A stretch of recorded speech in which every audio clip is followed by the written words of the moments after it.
Hello दोस्तों, आप सभी का स्वागत है एक बार फिर इस एजुकेशनल प्लेटफॉर्म पे। आज का ये क्लास बहुत ही इम्पोर्टेंट है आपके एसएससी जेडी एग्ज़ाम के लिए। आज के इस क्लास में कुछ ऐसे इम्पोर्टेंट क्वेश्चन को लेकर के आया हूँ जो कि आपके अगले एग्ज़ाम के लिए ब्रह्मास्त्र के रूप में साबित होने वाले हैं, क्योंकि ये सभी क्वेश्चन हर सेट में पूछे जा रहे हैं। हर शिफ्ट के एग्ज़ाम में ये क्वेश्चन को बदल बदल कर थोड़ा बहुत चेंज कर कर पूछ दे रहा है। तो इसलिए कह रहा हूँ कि आप लोग हर एक क्वेश्चन को याद करते हुए जाइएगा, क्योंकि ये सभी क्वेश्चन मोस्ट इंपॉर्टेंट क्वेश्चन होने वाले हैं आपके अगले एग्जाम के लिए। तो आइए देखते हैं हम पहला क्वेश्चन क्या है। पहला क्वेश्चन में बोला है, अहमदाबाद में पहली सूती कपड़ा मिल किस वर्ष से शुरू हुई थी। मोस्ट इम्पॉर्टेंट क्वेश्चन ये है। ये जो सूती मिल है ये पहली बार 1861 ईस्वी में शुरू हुआ था। क्वेश्चन नंबर 1 का आंसर बी राइट होगा। मैं केवल आंसर बताऊंगा, एक्सप्लेन करूंगा तो वीडियो काफ़ी लंबा हो जाएगा। मेरा टारगेट है कम समय में आपको ज़्यादा क्वेश्चन प्रोवाइड करने का। अगला क्वेश्चन है, क्वेश्चन नंबर 2 है, किन वर्षों के दौरान कुतुबुद्दीन ऐबक ने शासन किया था। तो क्वेश्चन नंबर 2 का आंसर 1 राइट होगा। 1206 से 1210 ईस्वी तक कुतुबुद्दीन ऐबक ने शासन किया था। अगला क्वेश्चन है, क्वेश्चन नंबर 3 है, भारत की पहली महिला मुस्लिम शासक कौन थी। तो भारत की पहली मुस्लिम शासक जो है वो जहाँ आ रहा है। क्वेश्चन नंबर 3 का answer B right sorry D right होगा। मोस्ट इम्पॉर्टेंट क्वेश्चन ये है आपके। ये 10 तारीख के जो थर्ड शिफ्ट का एग्जाम हुआ है उसमें पूछा था। जहाँ आ रहा मुस्लिम की, जो कि भारत की प्रथम महिला शासक है। अगला क्वेश्चन है, निम्नलिखित में से पांड्यों की राजधानी कौन सी थी। निम्नलिखित में से जो पांड्यों की राजधानी थी वो मदुरै थी। क्या थी? मदुरै जो है वो पांड्यों की राजधानी थी। अगले क्वेश्चन की ओर बढ़ते हैं। क्वेश्चन नंबर 6 है, निम्न में से पल्लवों की राजधानी कौन सी है। तो जो पल्लवों की राजधानी है वो कांचीपुरम है। क्वेश्चन नंबर 6 का आंसर डी राइट होगा। कांचीपुरम पल्लवों की राजधानी है। अगला क्वेश्चन है, क्वेश्चन नंबर 7 है, निम्नलिखित में से किस तत्व की कमी से घेंघा रोग होता है। तो क्वेश्चन नंबर 7 का आंसर जो है डी राइट होगा। आयोडीन की कमी से घेंघा रोग होता है। मोस्ट इंपॉर्टेंट क्वेश्चन ये है।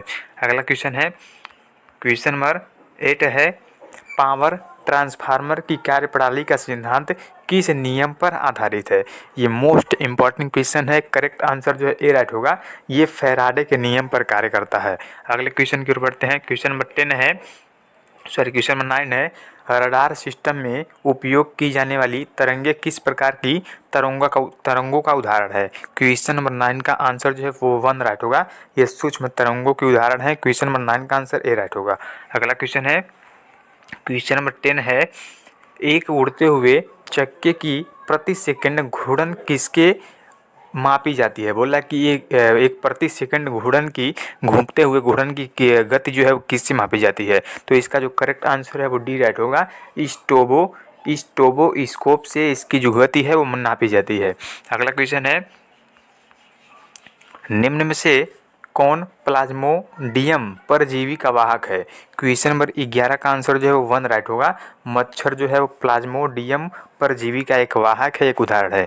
अगला क्वेश्चन है, क्वेश्चन नंबर 12 है, लोहे पर जंग लगना किस प्रकार की अभिक्रिया है। तो लोहे पर जो जंग लगना है वो एक प्रकार की रासायनिक अभिक्रिया है। क्वेश्चन नंबर 12 का आंसर बी राइट होगा। लोहे पर जंग लगना रासायनिक अभिक्रिया है। अगला क्वेश्चन है, पृथ्वी के घूर्णन की गति कितनी है। पृथ्वी के घूर्णन की जो गति है वो 28 किलोमीटर प्रति मिनट है। यानी कि 1 मिनट में 28 किलोमीटर ये घूर्णन करती है पृथ्वी। अगला क्वेश्चन है, क्वेश्चन नंबर 14 है, निम्न में से किस वैज्ञानिक ने विकासवाद का सिद्धांत प्रतिपादित किया था। तो विकासवाद का जो सिद्धांत है वो डार्विन ने प्रभावित किया था। क्वेश्चन नंबर 14 का आंसर 1 राइट होगा। अगला क्वेश्चन है, चींटी के डंक में कौन सा अम्ल पाया जाता है। मोस्ट इंपॉर्टेंट क्वेश्चन है ये। आपके सेकंड शिफ्ट में पूछा था 10 फरवरी के। चींटी के डंक में कौन सा लिक्विड पाया जाता है। तो इसका करेक्ट आंसर जो है वो सी राइट होगा। मेथेनोइक अम्ल पाया जाता है चींटी के डंक में। अगला क्वेश्चन है, जंग लगने पर लोहे के भार में क्या परिवर्तन होता है। तो इसका जो कम हो जाता है भार में कौन होता है, इसका भार जो है वो कम हो जाता है। सॉरी, इसका जो भार है वो बढ़ जाता है। क्वेश्चन नंबर 16 का आंसर बी राइट होगा। इसका भार जो है बढ़ जाता है। अगला क्वेश्चन है, किस यंत्र के द्वारा सौर ऊर्जा को विद्युत ऊर्जा में स्थानांतरित किया जाता है। क्वेश्चन नंबर 17 का आंसर जो है वो 1 राइट होगा। फोटोवोल्टिक सेल द्वारा इस विद्युत ऊर्जा को रूपांतरित किया जाता है। सौर ऊर्जा को विद्युत ऊर्जा में रूपांतरित किया जाता है। किसके द्वारा? फोटोवोल्टिक सेल द्वारा। अगला क्वेश्चन नंबर 18 है, पृथ्वी के केंद्र पर गुरुत्वाकर्षण के कारण त्वरण का माप क्या होता है? तो गुरुत्वाकर्षण के कारण इसका जो माप होता है वो एक प्रकार से 0 होता है। क्वेश्चन नंबर 18 का आंसर 1 राइट होगा। अगला क्वेश्चन नंबर 19 है, कम तापमान को मापने वाले यंत्र को क्या कहा जाता है? कम तापमान को नापने वाले यंत्र का जो नाम है वो क्रायोमीटर है। क्वेश्चन नंबर 19 का आंसर जो है बी राइट होगा। अगला क्वेश्चन है 20 नंबर है, मनुष्य की सुनने की क्षमता कितनी होती है? तो जो मनुष्य के सुनने की क्षमता है वो 20 हर्ज है। कितना है? 20,000 हर्ज है। क्वेश्चन नंबर 20 का आंसर हमारा बी राइट होगा। अगला क्वेश्चन नंबर 21 है, यदि निर्वात में लोहा, कागज और पत्थर के टुकड़े को एक साथ गिराया जाता है तो कौन पृथ्वी की सतह पर सबसे पहले गिरेगा? मोस्ट इंपॉर्टेंट क्वेश्चन है। क्वेश्चन नंबर 21 का आंसर जो है वो डी राइट होगा। सबसे पहले जो है वो तीनों एक साथ गिरेंगे। क्वेश्चन नंबर 21 का आंसर जो है वो डी राइट होगा। अगला क्वेश्चन है, निम्न में से कांच का सबसे महत्वपूर्ण घटक क्या है? तो कांच का सबसे महत्वपूर्ण घटक जो है वो सिलिका है। क्वेश्चन नंबर 22 का आंसर जो सिलिकॉन है। क्वेश्चन नंबर सिलिका जो निम्न के कांच का सबसे महत्वपूर्ण घटक सिलिका है। अगला क्वेश्चन पढ़ते हैं। क्वेश्चन नंबर 23 है, पदार्थ का परमाणु सिद्धांत किस वैज्ञानिक ने दिया था? पदार्थ का परमाणु सिद्धांत जो है वो पास्कल ने जॉन डाल्टन ने दिया था।